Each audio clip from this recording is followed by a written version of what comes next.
श्री गणेशाय नमः। हमारे सनातन धर्म में कोई भी शुभ कार्य होता है, पूजा हो, पाठ हो, गृह प्रवेश हो या कोई भी धार्मिक आयोजन होता है, तो पंडित जी द्वारा सबसे पहले जो श्लोक पढ़ा जाता है, जो पवित्र किया जाता है यजमान को, जल देते हैं पंडित जी। उसके बाद मंत्र बोलते हैं, अपवित्र पवित्रो वा सर्वावस्थांगतोऽपि वा यः स्मरेत् पुंडरीकाक्षं स बाह्याभ्यंतर शुचिः। पंडित जी यही श्लोक बोलते हैं और जल जो है यजमान के ऊपर छिड़कवा देते हैं कि हाँ ठीक है, आचमन कर लो।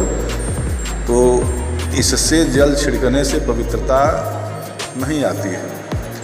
उसमें श्लोक में स्पष्ट रूप से लिखा है कि आप पवित्र हैं अथवा अपवित्र हैं, किसी भी अवस्था में हैं।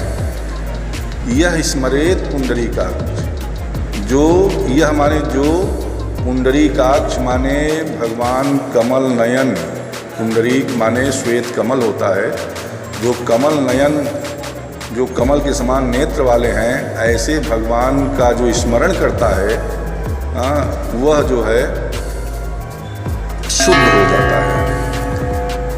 अंदर और बाहर, बाह्य अभ्यंतर दोनों प्रकार की शुद्धि होती है।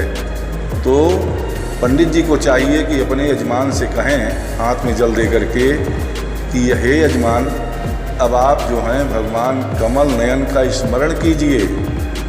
केवल स्मरण करने से ही आप शुद्ध हो जाएंगे। लेकिन यहीं पर हम लोग, हमारे पंडित जी लोग भूल कर जाते हैं, उस जल के द्वारा शुद्ध कर देते हैं। मंत्र स्वयं पढ़ दिया और यजमान को ही मालूम नहीं हुआ कि पुंडरीकाक्ष माने क्या हुआ। तो यहाँ पर ही सावधानी बहुत ज़रूरी है कि अपने यजमान से कहें कि आप पुंडरीकाक्ष का स्मरण कीजिए, भगवान नारायण का स्मरण कीजिए, उनका ध्यान कीजिए, तो आप पवित्र हो जाएंगे, बाह्य अभ्यंतर दोनों प्रकार से।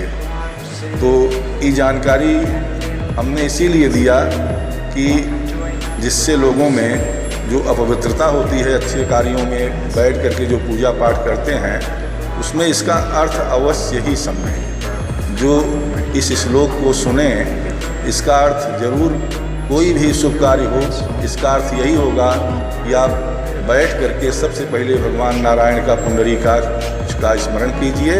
उसके बाद आप स्वयं पवित्र हो जाएंगे, केवल नाम मात्र से ही पवित्र हो जाएंगे। नाम लेत भव सिंधु सुखाही। तो अगर नाम लेने से भवसागर पार हो जाता है, भवसागर सूख जाता है, तो भगवान का स्मरण करने से, पुंडरीकाक्ष का स्मरण करने से सारे पाप अंदर के बाहर के दूर हो जाते हैं।